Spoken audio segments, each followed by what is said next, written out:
Hai, Assalamualaikum dan salam sejahtera. Ini saya nak kongsi dengan anda semua antara sebab utama saya menternak itik ataupun angsa. Ada 5 sebab utama kenapa kita perlu bela itik ataupun angsa. Sebab yang pertama ialah terapi jiwa dan minda. Okey, kalau kita bela itik ni, kita akan rasa macam tenang sahaja. Jiwa kita tenang, minda kita tenang. Bila kita tengok anak-anak itik macam ni kan, dia makan-makan, dia jalan-jalan, dia lari-lari. Dia antara perkara yang seronok kita tengok. Nak-nak kalau kita balik kerja penat kan.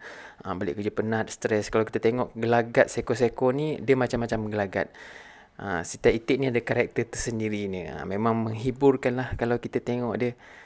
Dia comel, warna-warna macam ni kan. Satu lagi kalau kita tengok yang itik-itik besar ni, angsa saya ni kan, contohnya angsa 2 ekor ni, dia macam ni lah, tengok macam berkomunikasi antara satu sama lain. Itulah sebab-sebab dia.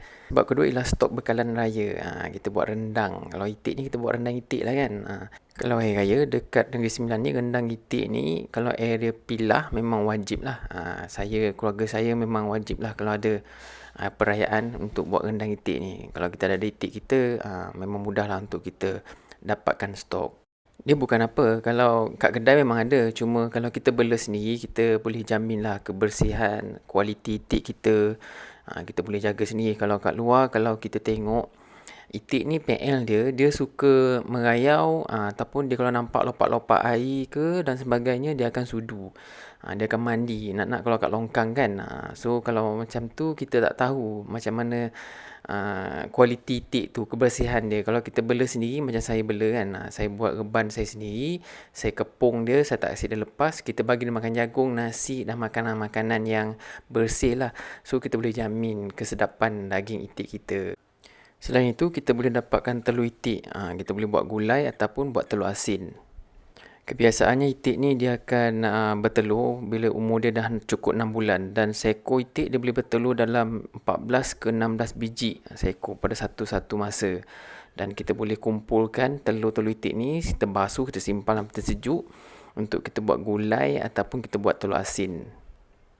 Kemudian satu kelebihan itik ni, najis itik ni mudah diurus. Kenapa saya cakap macam tu? Sebab itik ni, dia kalau buang najis dia berak dekat dalam reban kan.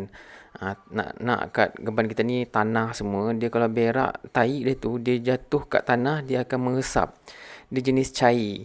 Dan kita akan mudah lah untuk uruskan tahi-tahi dia tu, tak seperti tahi ayam. Kalau tahi ayam, dia mengeras dan dia ada hasilkan bau. Tapi itik ni tak. Tahi dia jatuh kat tanah, kemudian dia akan serap, kemudian dia kering. Bila dia kering, kita boleh kaut. Kaut pun senang saja. Dan kita bakar tahi dia ni, kita boleh buat baja. Selain daripada tu, dia boleh kawal rumpai atau rumput rumah kita. Contohnya kalau kita bela angsa kan, dia akan makan rumput-rumput yang ada dekat rumah kita ni. Dia macam lembu. Dia akan ragut, makan rumput dan mudah untuk bela dia. Macam angsa ni, memang kita senang nak bela dia. Makanan dia rumput. Kita bagi rumput, dia dah kenyang dah. Tambahan dia gedak ataupun jagung ataupun nasi lah. Itu tambahan untuk dia.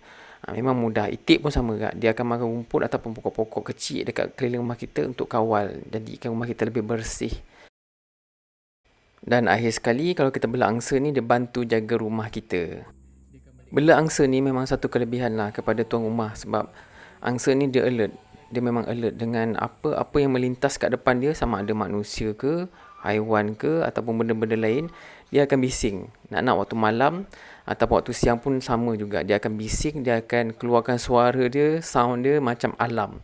So, apa-apa yang lalu kat dia, bila dia bising, benda tu akan terperanjat lah. Terperanjat dan ingat benda tu satu threat kat dia lah, dan dia akan lari lah. Kalau orang dengar pun orang akan lari, betul tak? So angsa ni dia sebenarnya samseng kampung sebenarnya. Dia bukan boleh tengok benda-benda yang ada depan mata dia, dia akan kejar. Nak yang garang-garang tu. Macam angsa saya ni dia tak garang, tapi dia boleh lah. Gising dia tu memang tak boleh nak cakap lah. Dia kalau nampak apa-apa yang lalu depan dia akan bising. Itu satu kelebihan lah kat kita. Kalau kita bela angsa, dia boleh jaga rumah kita. Okey, itu saja daripada saya, perkongsian saya kenapa sebab-sebab utama kita perlu menternak atau pembela itik dan angsa. Sekian, terima kasih. Assalamualaikum dan salam sejahtera.